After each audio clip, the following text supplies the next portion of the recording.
Hi, my name is Ilma and welcome to my channel. I've been posting Christian blogs 13 straight years every day. Today I'd like to share John 21 verses 1 to 8. Here's the Word of God. After this, Jesus revealed himself again to the disciples by the Sea of Tiberias, and he revealed himself in this way. Simon Peter, Thomas, called the twin, Nathanael of Cana in Galilee, the sons of Zebedee, and two others of his disciples were together. Simon Peter said to them, "I'm going fishing." They said to him, "We will go with you." They went out and got into the boat, but that night they caught nothing. Just as day was breaking, Jesus stood on the shore, yet the disciples did not know that it was Jesus. Jesus said to them, "Children, do you have any fish?" They answered him, "No." He said to them, "Cast the net on the right side of the boat, and you will find some." So they cast it, and now they were not able to haul it in because of the quantity of fish. That disciple whom Jesus loved therefore said to Peter, "It is the Lord."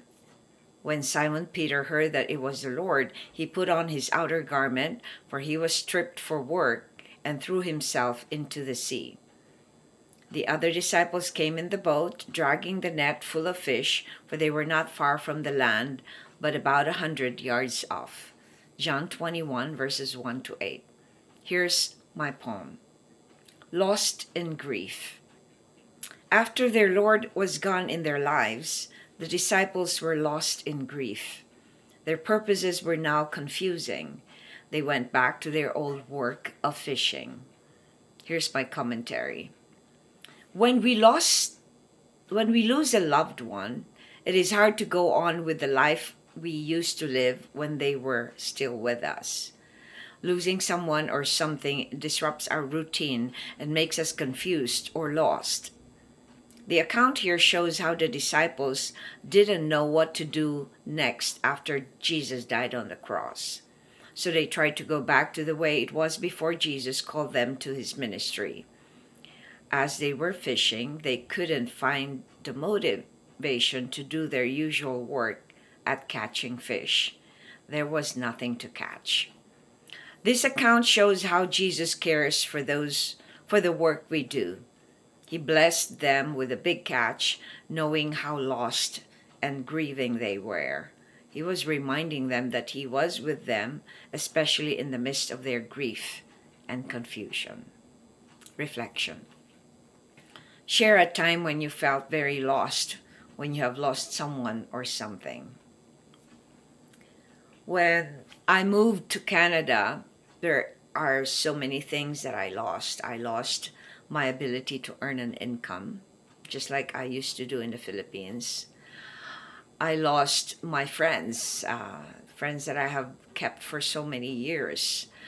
I lost the company of the people who positively influenced my life. I lost all my courage because now coming to a new country was very, very new to me. Imagine teaching every day and dealing with 400 students daily for 15 years, and then I come to Canada with just dealing with a dog and a husband in a 30,000 population town as compared to a 30 million population that I left. That's a big change. So I lost the usual things that I used to do, and I have to I got lost in the shock, in the culture shock, that I was in a very different environment that I didn't know how to deal with. So it took me about 8 years or more. I'm still getting through the cultural shock that the changes, because I came here, I was already in my almost 50. So I'm so set in my ways. I've achieved enough. And then I come here, it's like I'm a new person. I don't know anything.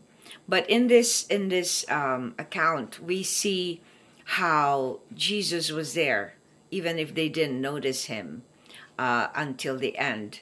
And Jesus blesses even the thing that they wanted to make some sense of the grief that they were actually feeling.